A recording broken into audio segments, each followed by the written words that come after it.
അസ്സലാമു അലൈക്കും വറഹ്മത്തുള്ളാഹി തആല വബറകാതുഹു. എല്ലാവർക്കും സുഖമെന്ന് കരുതുന്നു. ഒരുപാട് ആളുകൾ ടെൻഷൻ അടിക്കുന്ന ആളുകളുണ്ട്. പല കാരണങ്ങളെ കൊണ്ട് ടെൻഷൻ അടിക്കുന്നവരുണ്ട്. മക്കളുടെ കാര്യമോർത്ത് ടെൻഷൻ അടിക്കുന്നവർ, ഭർത്താവിൻ്റെ കാര്യമോർത്ത് ടെൻഷൻ അടിക്കുന്ന ഭാര്യ.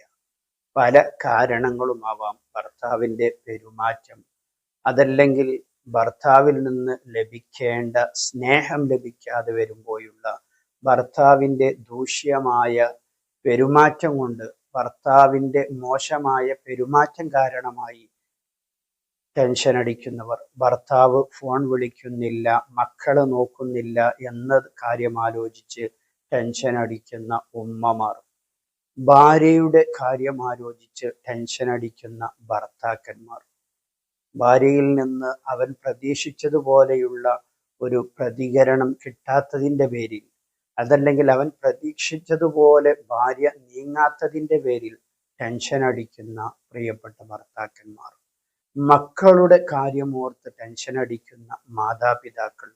എൻ്റെ മകൻ ഞാൻ പറയുന്നത് കേൾക്കുന്നില്ല, എൻ്റെ മകൾ ഞാൻ പറയുന്നത് അനുസരിക്കുന്നില്ല, അവൾ മറ്റാരുടെയൊക്കെയോ കൂടെ പോകുന്നു, മറ്റാരോടൊക്കെയോ ഫോൺ വിളിക്കുന്നു, എൻ്റെ മകൻ ചീത്ത കൂട്ടുകെട്ടിലേക്ക് പോകുന്നു എന്നൊക്കെ ആലോചിച്ച് ടെൻഷൻ അടിക്കുന്ന പ്രിയപ്പെട്ട മാതാപിതാക്കൾ.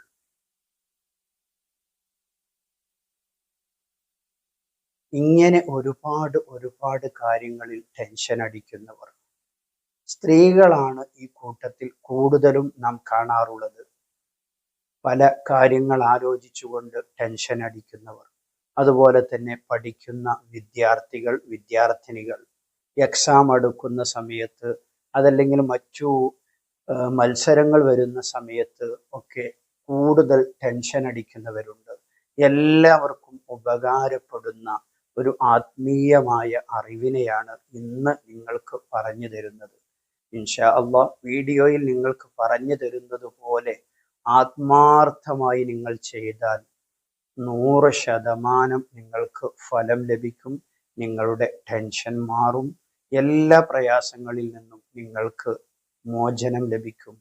കടം കാരണം പ്രയാസപ്പെടുന്നവരുണ്ട്, മക്കളുടെ വിവാഹം അടുത്തു വരുന്നു പ്രയാസപ്പെടുന്നവർ, വീട് പണി നടക്കുന്നു, ഇനി മുന്നോട്ട് എങ്ങനെ നീങ്ങുമെന്നാലോചിച്ച് ടെൻഷൻ അടിക്കുന്നവർ, പ്രയാസപ്പെടുന്നവർ, രോഗം കാരണമായിക്കൊണ്ട് പ്രയാസപ്പെടുന്നവർ, ടെൻഷൻ അടിക്കുന്നവർ, ഇങ്ങനെ ഏതെല്ലാം രൂപത്തിൽ ടെൻഷൻ അടിക്കുന്ന ആളുകളുണ്ടോ എല്ലാവർക്കും ഉപകാരപ്പെടുന്ന ആത്മീയമായ അറിവ്. ഇൻഷാ അള്ളാഹ് ഈ വീഡിയോ നിങ്ങൾ മറ്റുള്ളവരിലേക്കൊക്കെ ഷെയർ ചെയ്തു കൊടുക്കണം.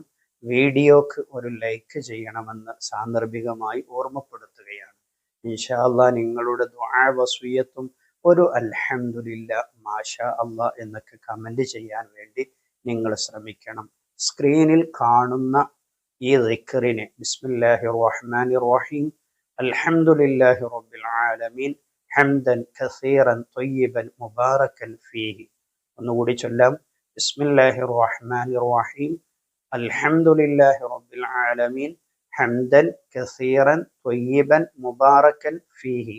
ഈ ദിക്റിനെ നിങ്ങൾ എല്ലാ ദിവസവും സുബ്ഹി നിസ്കാരം കഴിഞ്ഞ് അതിൻ്റെ അദ്കാറുകളും പ്രാർത്ഥനയും കഴിഞ്ഞ് ആ ഇരുത്തത്തിൽ തന്നെ ഇരുന്നു കൊണ്ട് 11 തവണ ചൊല്ലുക.